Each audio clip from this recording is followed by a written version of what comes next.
everybody. Thank you very much for joining us. Sorry, there was a little bit of confusion and cameras all over the place just before this. We just wanted to make sure we get everything ready.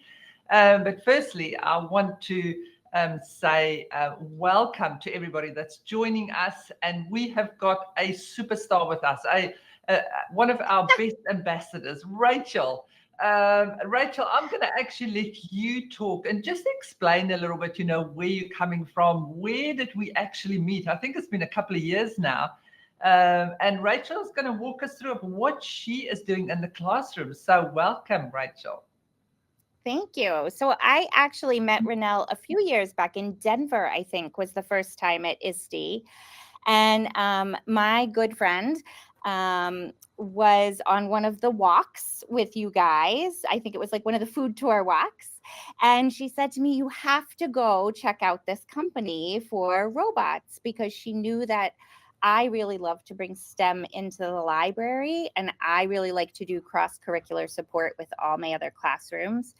And I cannot afford most robotics platforms. And she said, no, I think this is different. I think you can do this. You need to go check them out. They're different. And I took her advice and stopped by, and the rest is history. Yeah, I remember that food tour. I mean, it's Gabriel. He does an amazing, trip, and we always have, we've got such great friends in Kai. If it's Rachel or Heather Brown, we have a lot of fun together. Rochelle Denapath, Jamie Donnelly, we love hanging around with her, and I think it's the support from teachers. That we, the passion when they come and they share some photos of what their students are doing, and I see these little fist pumps and high fives and stuff. That's what really makes our day. We sit here, we develop product, we develop curriculum, but we don't always get that opportunity to sit in with the students. So any student video or photo I get really excited. So, Rachel, talk us through how do you implement KaiBots? So I actually, in the library, unfortunately, our lower elementary school, I'm between two schools, and our lower elementary school lost our technology teacher. And so the kids were really getting no instruction per se. It became a little more like babysitting and playing on apps, and not a lot of direction. And I decided that I needed to change that. And I couldn't teach both technology and library at the same time, but I could bring technology into the library to support what I was already doing and give the students that. So I always start with a story. To me, coding is literacy. Literacy is coding. When we talk about teaching our littles, we're talking about decoding. I mean, there's a reason for that. That's what language is. It's a code. And so this really isn't a stretch for them. And it gives them such a great basis for critical thinking skills and decomposing problems. You know what? Actually, if it's okay, Ronelle, can I go ahead and share my screen to show them a little bit of what I've got? Absolutely. Okay, perfect. So I am going to share. And just so you know, everyone will have access to this book creator book after at the end of the webinar. I will absolutely drop the link into the chat. Can you see that, Ronelle? Yes, I can. Perfect. So basically, I was starting from ground zero with my littles. They had never been introduced to coding before. So I looked at it as a real opportunity. And, the first thing I had to explain to my teachers was what KaiBots were, because I needed to get them to buy into it. And it's really just interactive, hands-on robots, and they really help teach coding and problem-solving skills. why do I choose KaiBots is really because it does help with the critical problem solving. It creates that interactive learning environment that I love. I have STEM in my heart. and it really teaches them to decompose problems, which I see as a little bit of a problem area for our learners in the last few years. They're very literal thinking, and they don't always know how to take a problem apart. And that doesn't just apply to math. It can apply to having to figure out an issue in science or social studies or even in a story. So I think that's a really important piece that we need to give our little learners. My personal why is right here. I have to credit Chris Woods. He said that life is cross-curricular, education should be too. And that is everything I feel. And he just said it better. And I made that little graphic to kind of represent that, but it was absolutely his words. And from the library, I like to support all my teachers. I really want their buy-in. I want them to look forward to coming to library every week and see the purpose of it. So while I might be hitting my library standards, I also realize that I can hit their standards at the same time. With coding, I can hit my standards. I can hit the DLCS standards in Massachusetts, which are like the computer science standards. And I can hit classroom standards, whether it be science or ELA or math. And I'm able to do it all in one class in the library. And you can see by the looks on these kids' faces how engaged they are, how accessible it is. You can also see that it's a very visual platform, which makes a really big difference to me. Previously, we did use BBots in the tech lab, and love BBots, nothing against BBots. I find KaiBots better for my little learners because it is so visual, because they're stamping the cards and seeing each step and not just pressing a button and then trying to remember where they are in the algorithm. It just works better for them. And it's more accessible. I have a lot of SPED kids who wouldn't be able to access BBots, but they can totally access KaiBots with some support. And that's really important to me. I want to make sure that all of my kids can access everything I'm doing. So that's my why. And finally, I have to say this, even though I didn't write it in the presentation, they are more affordable. And for my Title I district that I have no funding and I'm trying to get small little grants that I can access, that's really important. So they were also really affordable, which is huge for me. So I talked a little bit about how it can be integrated into any curriculum. This is truly how I get that teacher buy-in, because I can say, what standard do you want to hit? And I can create a lesson that's going to hit my standards and theirs at the same time. And happy teachers, happy life. So I really got to start from ground zero. My kids had zero coding experience. So I really started with a very basic lesson. What is coding? What is an algorithm? When I'm teaching littles, and anyone who teaches kindergarten or first grade will remember this. I don't know if you can see me at the same time right now, but we have a thing where when we're saying a new tricky word, we'll clap it out, lap it out by tapping on our legs, and then whisper it. And it just sort of helps ingrain that word. So we do that a lot with algorithm. So we'll do algorithm, algorithm, and then algorithm. And it's funny because now they're like up in second grade at the other school, and they walk into the technology room, and if the technology teacher mentions algorithm, they all start clapping it out and lapping it out. But it really just helps it stick. And when I introduce, I always start with a story. So my favorite is this book about Peg and Cat, the Penguin Problem. In the USA, we have a show on PBS Kids, and it's called Peg and Cat. And it's a great book where the penguins need to do things in a certain order to finish a race. And it's really easy for my kindergartners and my first graders to connect that to the coding. Okay, if they didn't do the things in that order, they crashed. So it's a great introduction to what coding is, what an algorithm is.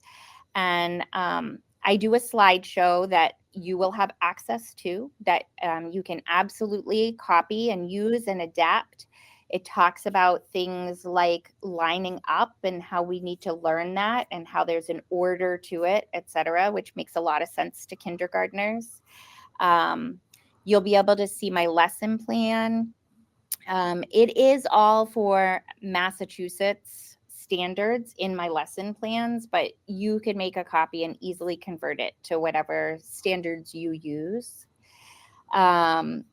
And I love what Lindsay said, that, the cards, yes, love the cards over the buttons. It's just so much more visual, and they're laying them out, and it makes a huge difference. So in my first introductory lesson, they're not actually putting their hands on the robots yet, because they've never seen a robot.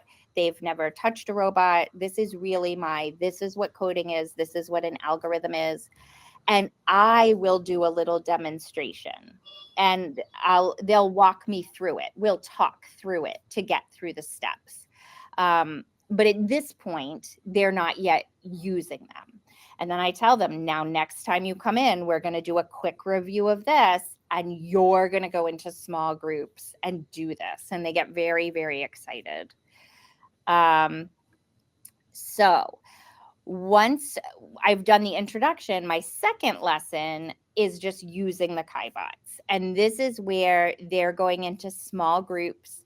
They have a very simple tile layout. It is in my Google Doc of the lesson plan. So you'll be able to see how I set out the tiles. It's a very simple pattern. I did this pattern specifically because I wanted them to have to move forward more than one step. So they had to use a number card.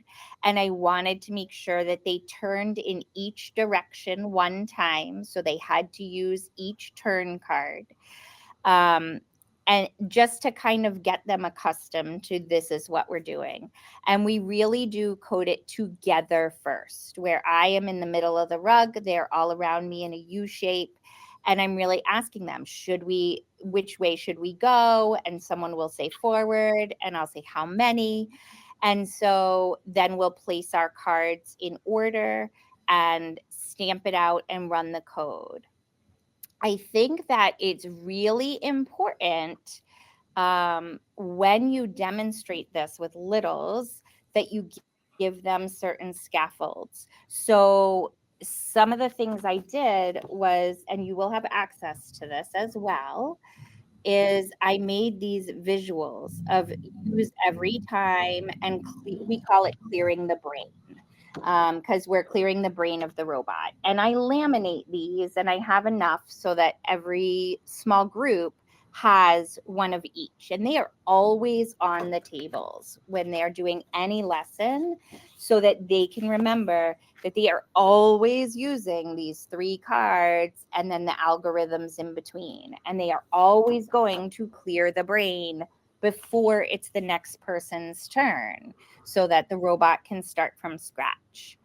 The other thing I really want to emphasize with littles is that I also make sure I do it wrong once when I'm demonstrating it. I will skip a card so that they get the error message. So I might leave off one of the use every time cards.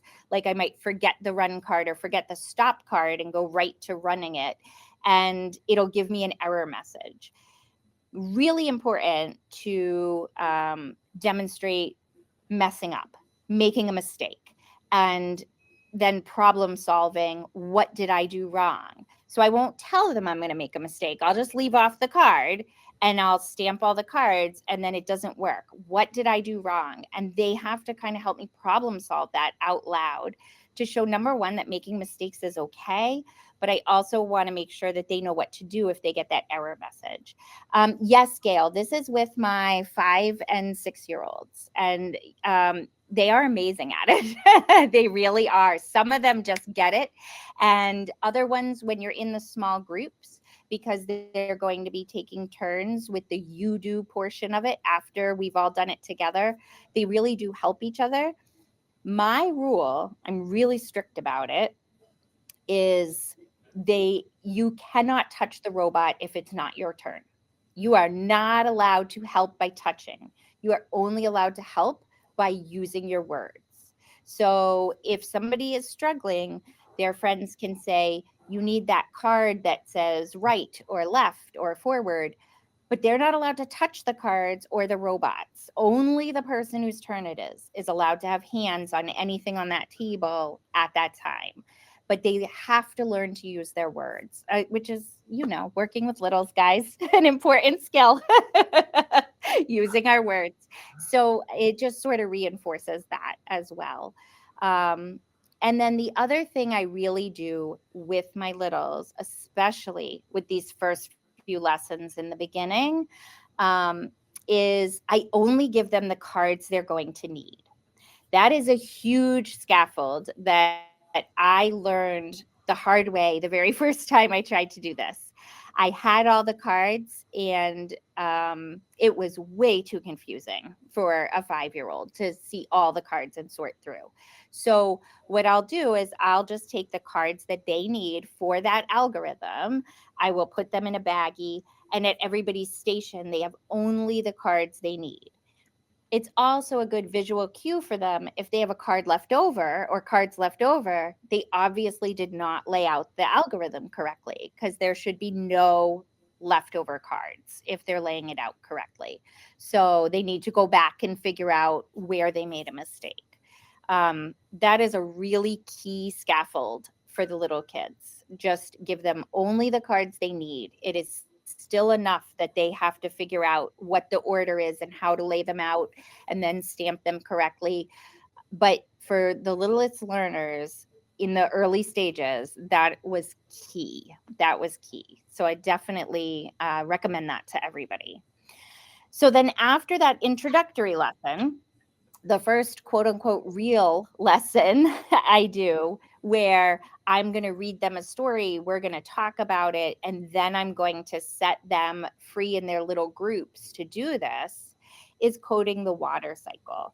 So for that one, because, a book for everything, library, I love this book called Blue Floats Away. It's also a really great environmental awareness book about global warming, but it's also about the water cycle.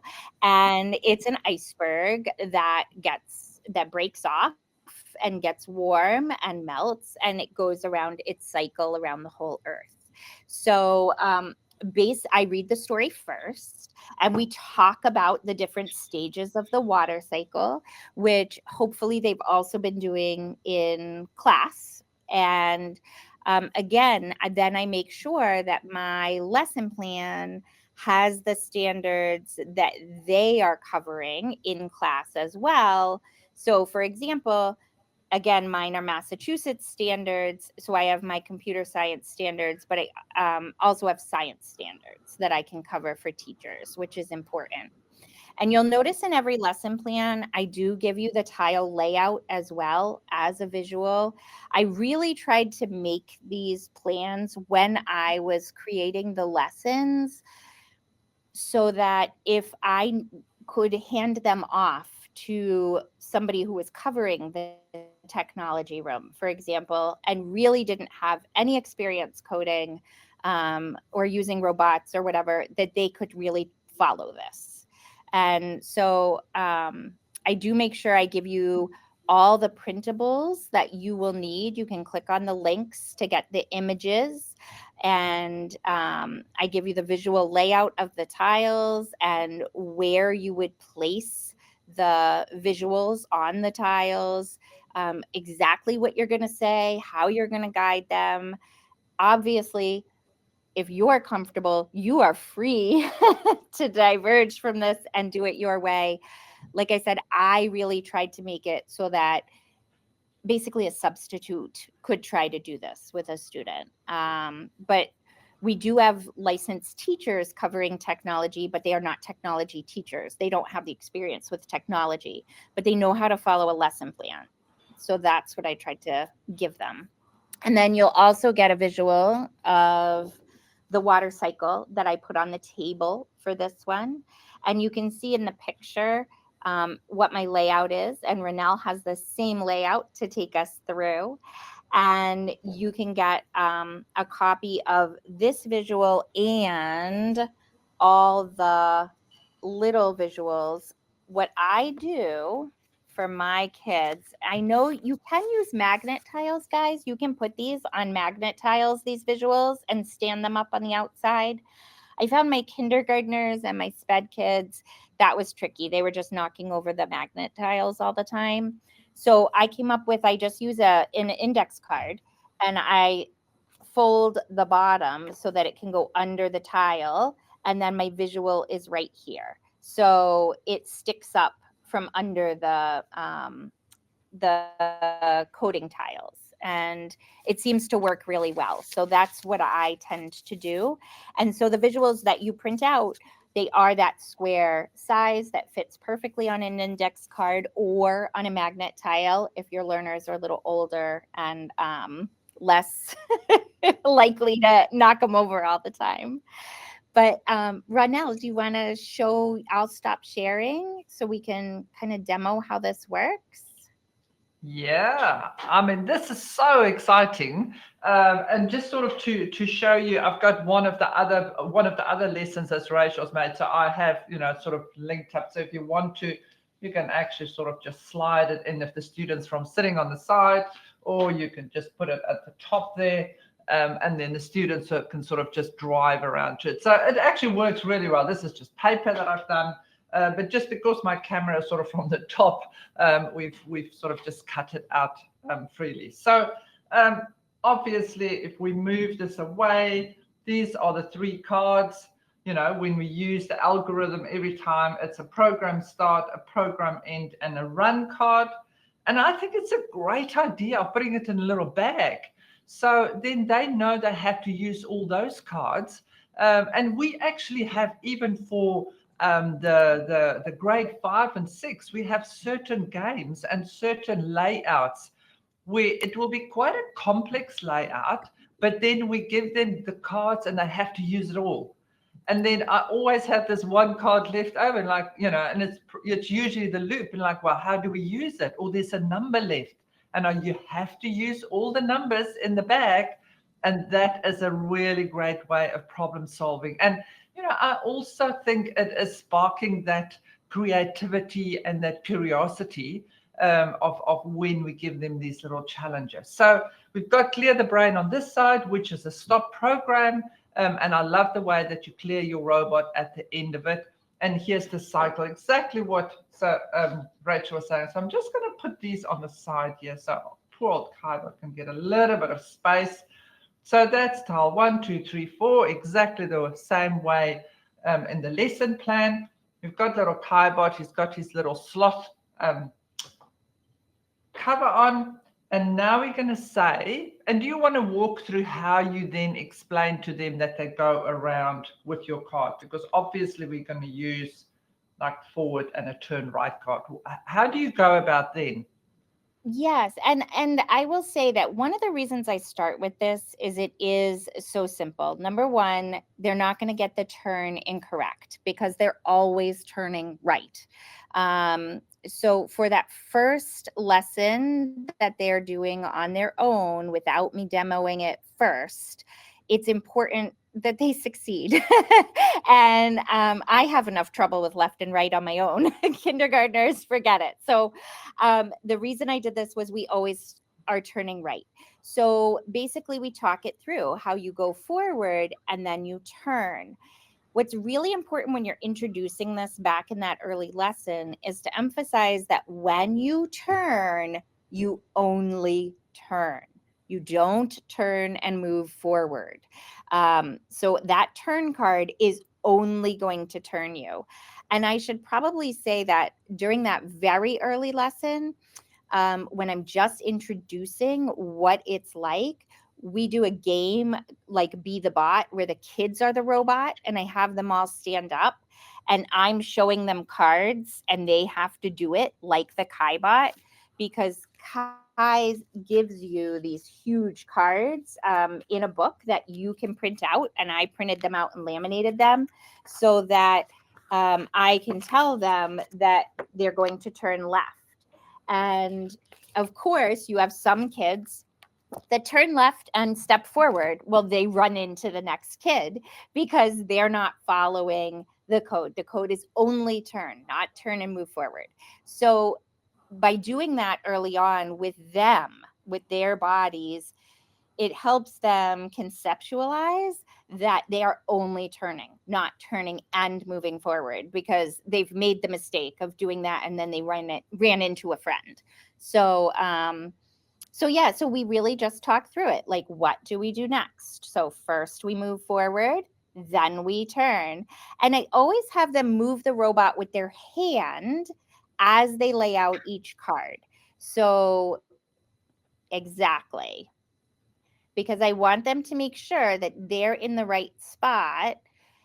And this is how they're going to follow through with that algorithm and make sure that they're doing it correctly.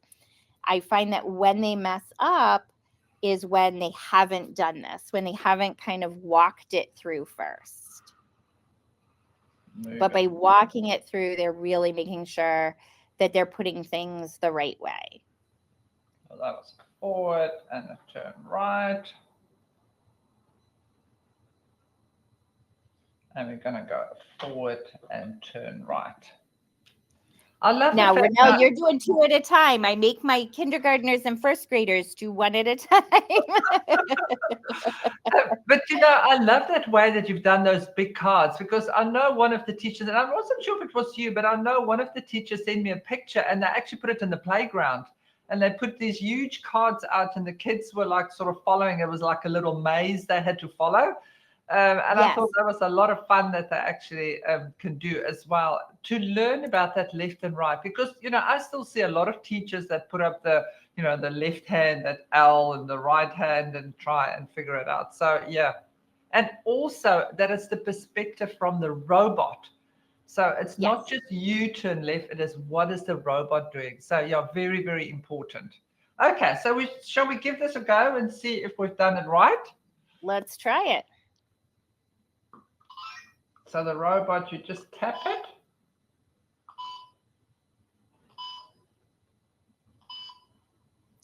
And I always tell the kids, wait for the red before you stamp the next card.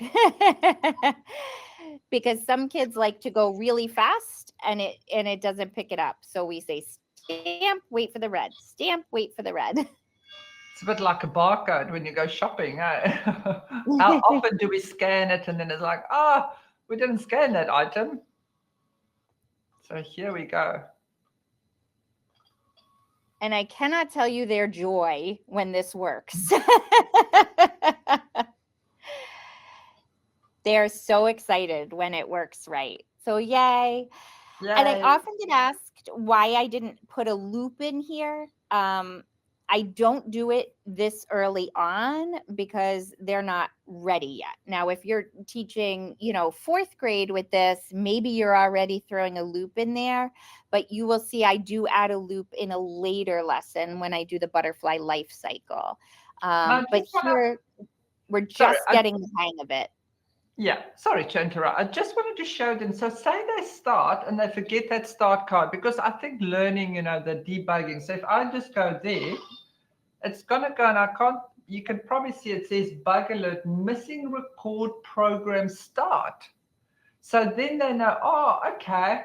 And then they can go, or they either clear the brain and then they start and then they can carry on. So I just wanted to add that and show you, it actually shows up on the screen. So, okay, so let's go back to the lesson. Let me go. Okay, so I'm going to go back to sharing. All right, so that was my water cycle. So after that, my next step is social emotional, and I want to introduce using the emotion cards. So I read this really fun book called When Pencil Met Eraser, because in the beginning, Pencil's not so happy to meet Eraser. He thinks his work is perfect just the way it is. And they go on a little journey together to become friends and find out that they make each other better. And that's when I'm introducing also the emotion cards. And so for this one, you can see that I have the images again for you. I always have printouts for the algorithm that they'll use every time and the clear the brain in every lesson plan, just in case you forget them. And you'll see for this one, I also have ELA standards because this is actually hitting on identifying characters and settings and major events in the story. And then I have my layout. So for this one, the key change is that they are going to use the number cards because they're trying to move Pencil to Eraser. And so they need to use the number cards. They have to move Pencil forward 2 times. And then after he turns, he needs to go forward 3 times to meet Eraser. And then at the end, they use an emotion card. How does he feel now that Pencil has met Eraser? And the answer is usually happy. I think another one was, one kid thought he'd feel surprised, and he was. He was surprised that he was happy to meet Eraser. So I just want to get them introduced to the emotion cards because they're such a great SEL tool for our kids. Renelle, do you have those right there to show? Do you want just the cards or the layout as well? What was that layout looking? Yeah, do you need me to go back to it and share it again? Just quickly show me that lesson plan and let me just get the same layout for you. Yep. I think I do have it here somewhere, but. And then. Okay, what was there we go. Okay, so it's I'm going to switch over so they can see how we do that. So just keep that on for me. So it's 1, 2, 3, 4. I'm going to move this 4, 5, 6. Okay, 1, 2, 3, 4, 5, 6. We'll put our robot back. Okay, so that's all there. And then let's have a look at the cards. We've got them here. So they're going to go forward 1, 2, which means they're going to go forward. Now, do you do the 2 forwards, or have you started introducing some numbers that you can go forward to? Which one? So this is where I introduce the number cards. Yes, this is where I introduce the number cards. So I'm going to say you go forward 2, then you turn, then you go forward 3. Okay, so what I'm going to do, I'm going to go forward 2, turn right, and then I'm going to go forward and just find the 3. I have a whole bunch of cards. There we go. Forward 3. Okay, so we've turned, which is this turn right. And then we're going to go forward 1, 2, 3. And then we always have to remember to go the end one. But we forgot the emotion card. So we need to put an emotion card in there about how they feel at the end. So we've got 2 different cards. So we've got a happy a lonely, a surprised, or an angry, sad, or crying. But hey, I'm a happy person, so I'm always happy. So I'm gonna put in happy. Now, often when we start actually doing this, especially probably when you start getting to that grade 3, you know, it's sometimes quite good to start looking at what the cards would be when you start doing it, more not horizontally, but vertically. Because when you get into that text-based coding later on, it's really easy to then see, okay, you've got that. And usually the way they would lay it out when they go into the text-based coding would be something like that. So now what we do is let's have a look and see.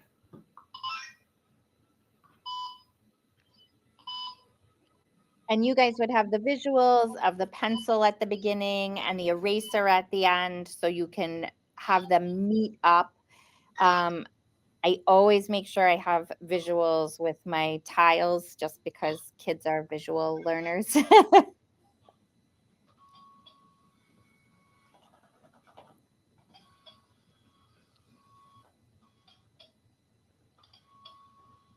And he's on his way. Now look at him when he gets to that last tile. What does he do? He does a little dance.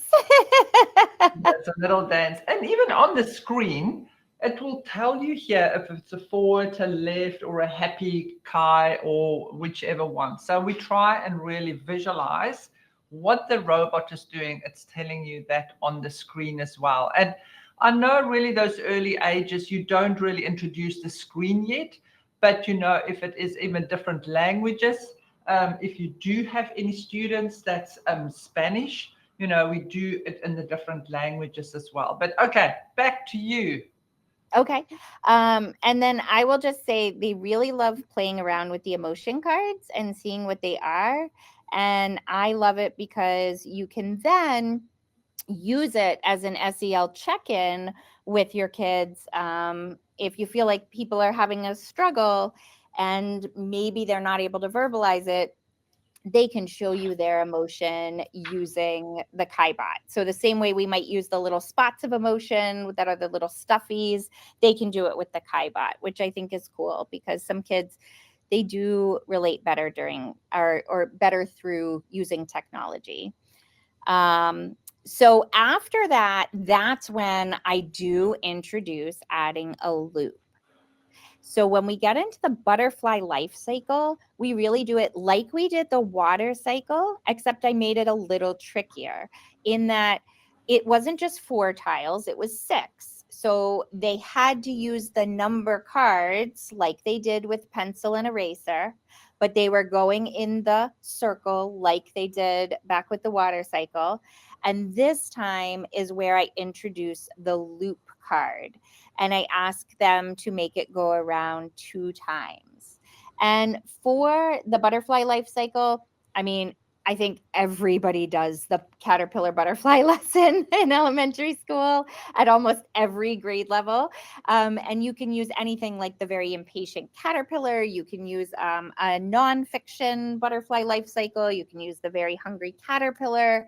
I mean, there's a million things to choose from. So that's really, I feel like this applies to everybody. We all do the butterfly life cycle. I know we do it in kindergarten, first grade, and second grade. So this works across the board. And then this is also where I start to have maybe other library books out that are talking about the butterfly life cycle, because at this point, they might not need as much input from their friends, and their friend that's just watching might be a little disengaged. So I have books there for them to look at while they're waiting their turn. That's not true of everybody, but some kids at this point when they've really gotten confident by now. So that one I think applies to everyone. You'll see I have everything linked, all the little visuals you need for the different stages, the big poster again, just like the water cycle. I have my big visual that sits at the top. so that they can see what they're doing. And you'll notice that on this one, I do have those arrows in between because I have those extra tiles in there as well. But everything you need is linked in here for you.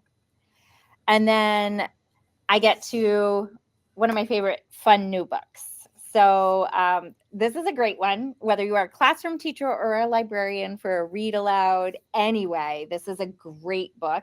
It's called Don't Trust Fish. And I actually use this book in the library to emphasize the importance of illustrators. So this is a book where the words are telling a story, and one picture at the end basically changes the entire meaning of the story and everything that's happened previously in the book, all with one illustration. And so it's a really great way to show kids the power of pictures and the importance of the illustrator in a book.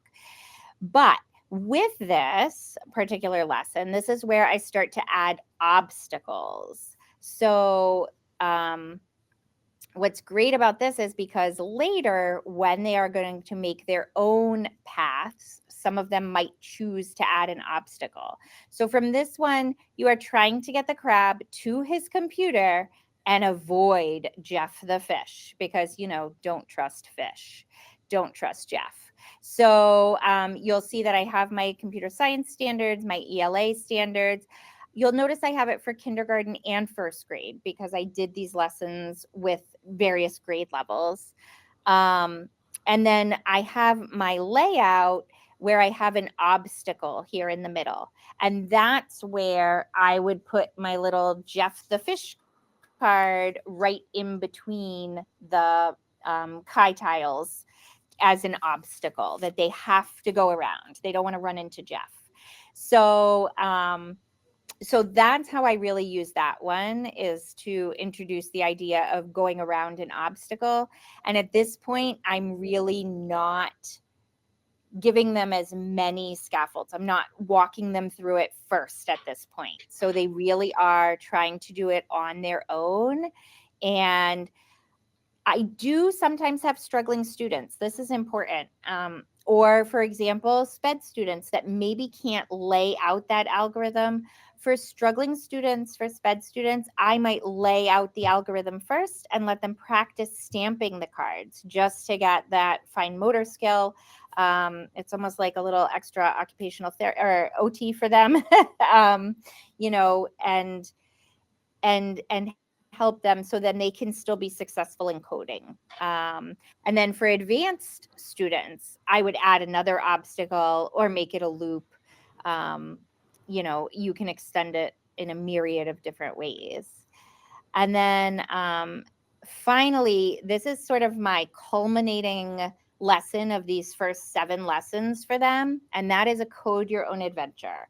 So if you haven't seen this book, this is one you want for your classroom or library. It's called Endlessly Ever After, and it is a choose your own adventure picture book of mixed up fairy tales. And so the way I read it in class is I read it, and when we get to the choice, we do a vote. And this is also really important because it's hard for kids to not win, to not get their way. And it's an important skill to know that majority rules. And so I have the kids vote, and that's the page we turn to, and we do the book that way, each voting on their own path. And then I break this into 2 lessons because I usually only had about 30 minutes each time, and this would be an hour altogether.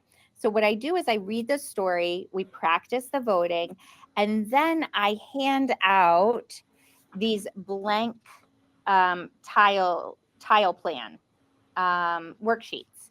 And I ask them to code their own adventure using 6 tiles.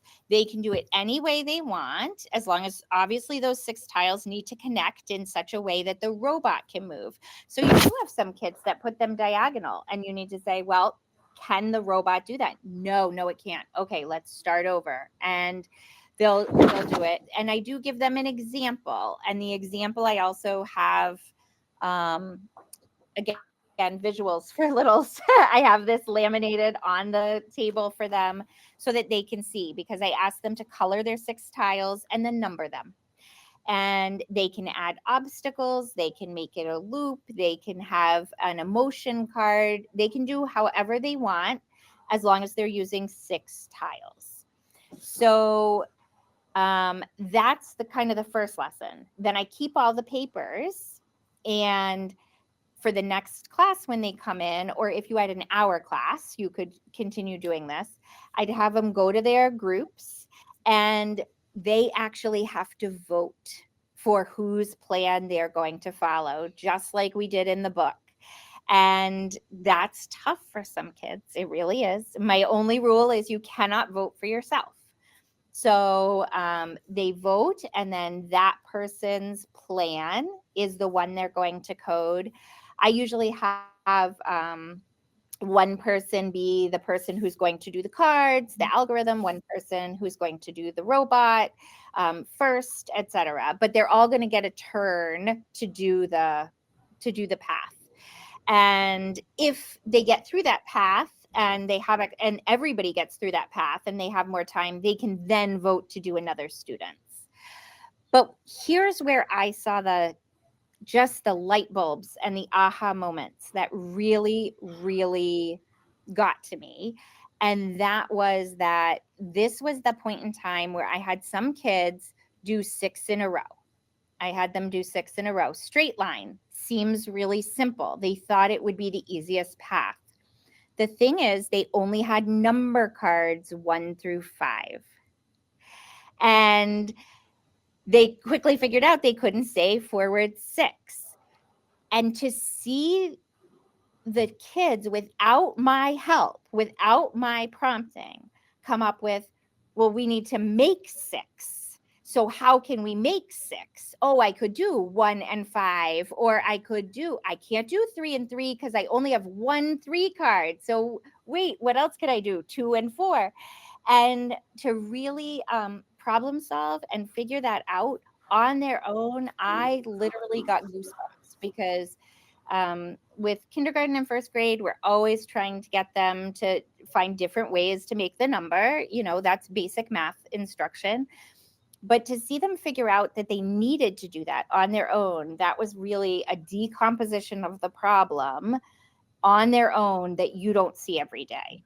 And with the kindergartners, there were a few groups where I did give the prompt, well, is there another way to make 6? But that's as far as I went. First grade, I gave no prompt whatsoever, and they really figured it out on their own. And I loved that. That was a huge win in my mind. It was a beautiful thing to witness. So I really love this one because it created learning opportunities that I didn't even foresee in the beginning. And then when I saw them happen, it was just really, really wonderful. So that's always kind of my culminating lesson. I also in here give you more resources. Some of them are available at Kai's website, the user manual and the lesson portal through them. This is really also key. I'm going to hand you 7 lessons, but they have so many more for so many different grade levels, and they are ready to go, and you can just adapt them for your own uses. And you can search by subject, you can search by difficulty. So this is a really great resource to have because we're all busy. And then I also simply had this in a Wakelet. Originally, I was going to use Wakelet to give all you guys, and for some reason, it just wasn't working in New Zealand over there for Renelle. So I swapped to Book Creator, but I did still put the Wakelet in there just because it's another way of sort of organizing all of the resources that I'm giving you. So it just sort of depends on your preference, what you want to use. And then I also, finally, this is my other tip. When you're using robots, it's not just computer science, it's any curriculum. I use Notebook LM to make a standards crosswalk. What I did was I uploaded all the different Massachusetts subject standards, every single one, including English language learner, the WIDA framework. And then I also did all the national standards like NGSS and Common Core. I did all the national library standards, the Massachusetts library standards. And this is wonderful because Notebook LM is AI that uses only the resources you give it. So it will pull only from all of those standards that I put in there. And I can then paste in my lesson plan and say, I need the national Common Core standards for these two Massachusetts DLCS standard or ELA standards, and it will give you your standards if you use Common Core. Or if you use NGSS, you'll say, I want the NGSS standards for these Massachusetts science standards, and it's done. So I'm giving you a link to my Notebook LM that I created. And I understand that you might not be translating Massachusetts to national standards, but I'm giving you this so you can see how I did it, so you can create one for yourself. Because when you are a library or a tech teacher, being able to support all your teachers with that cross-curriculum instruction is really important. And this is such an easy way to quickly match standards that the classroom teachers are trying to hit with the standards you're trying to hit. So that's just sort of a little bonus that I hope helps people out. And then there's a little bit about me. But I am going to copy this, and I am going to stop sharing, and I'm going to drop this in the chat. I'm going to try to. Let's see. I think it's in the handouts as well. We've put your Okay. whole presentation in the handout. So if anybody wants to download it, they're very, very welcome. We are going to add even some of those lessons. You'll see those will also go onto our portal eventually. But, the tips and things that you gave us today, they are just so invaluable. And, what I love is those aha moments, and it's not just kindergartens. Kindergarten, littles, us as adults, when you actually get something and it works and you're like, aha, that's how you do it, and this is what we need to teach them, the students. And I think one of the things, I was actually at a conference yesterday and I was speaking, and one of the subjects that came up is how do we teach kids empathy? And I think, that's a really, really tough one.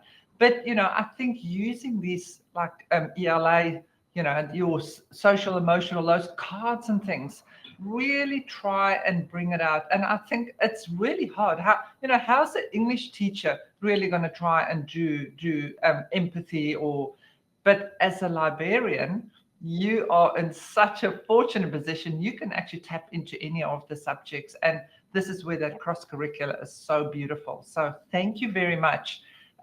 Any questions? I know they sort of came up on your side, Rachel. Yeah.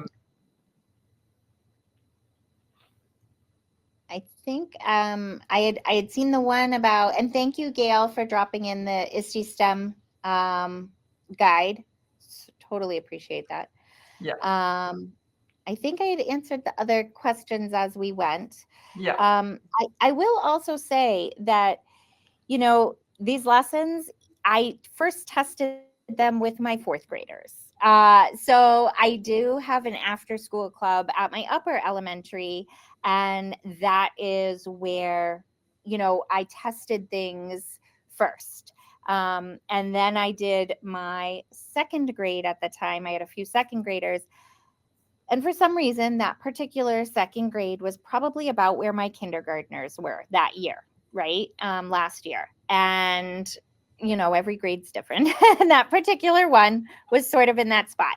And I knew that if my second graders last year could get this, then my kindergartners could get this. So, when I say I'm doing these for littles and I'm doing this with my K1, because that was sort of my purpose in bringing it into the library, I still use it straight up through fourth grade, which is as high as I teach. But, it's really accessible for any learner. You know, I just think a lot of the scaffolds that we think about for kindergarten and first grade can also really help someone in fourth grade. They really can. And I think sometimes we forget that. So. And I think, you know, we've done all screen free today, which is fantastic. You know, we do encourage that. But, you know, you can go and actually pair your KaiBot with Conundrum Lite. There's another app, conundrum.com. So if anybody wants to see a demo on that, we can do that. So please reach out to either Rachel or to myself. And, you know, we've got Literacy Kitchen, a Market Math, you know, but it's using one resource. And we really strongly believe in that scaffold approach. You know, you can use the same robot for kindergarten, and you can use the same robot actually for an 8th grader, because they will start building escape rooms and mazes and things. So, you know, but coming back, Rachel, thank you so much. You have done an amazing job, and we are so excited to, you know, just have these lessons out there. You know, even the librarians, we're going to go and share that with other librarians, and we're doing a very big push here, actually in New Zealand and Australia, and I am going to go and introduce, and I'm going to use that framework and see if we can actually bring, you know, those national standards into the New Zealand standards and see what that looks like. Oh, we could absolutely do that. We should do that together, because I think that's a big thing. And I just actually talked to Shannon McClintock Miller, and I'm going to be doing her Future Ready Librarian App Smash with KaiBot. So in November. Very, very excited. So anybody, if you're using your KaiBots, please share photos. We absolutely love it. And if you want to know more about the product, please reach out. So thank you very much. We have come to our end. I will be sharing the webinar link to everybody. I know I think we had over 30 people that actually registered. So I will share the link with everybody, and we will be in touch. So Rachel, thank you so much. You are very, very special to Kai's education. Oh, thank you. It's always a pleasure. I totally believe in you guys, and I just want to share the love, because you are one of the greatest finds I've had for my library space. So thank you. Awesome. Thanks, everybody. Take care. See you all. Bye. Bye.